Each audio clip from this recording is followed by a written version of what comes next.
हाम्रो चाहिँ यतातिर फुलबारी छ। आज बिहानीमा सबैको यस्तै फुल जस्तै मुहारमा खुसी भइराखोस्, आज मात्र हैन कि सधैँको लागि। अनि यतातिर चाहिँ यो फर्सी हो, फर्सी फलिसकेर पनि खाइसक्यो।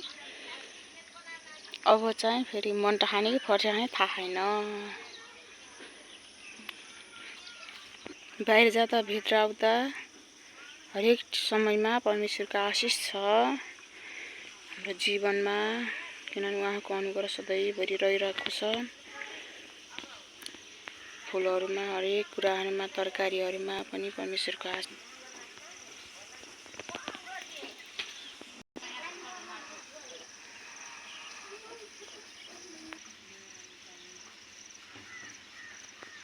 हेर्नुस् त साथीहरू, यो परमेश्वरको आशिष हो। जहाँ पनि गरेपछि के हो चिज हुँदैन र परमेश्वरले मेहनत गर, परिश्रम गर्ने व्यक्तिहरूलाई परमेश्वरले आशिषले बाहिर जाँदा भित्र आउँदा हरेक अवस्थामा आशिषले भर्नुहुन्छ।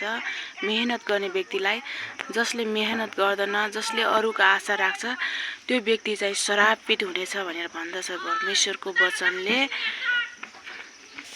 यो चाहिँ हामीले सम्धिनी साग भन्छौँ। यो साग पकाउने हो अहिले, आफ्नै बारीको हो।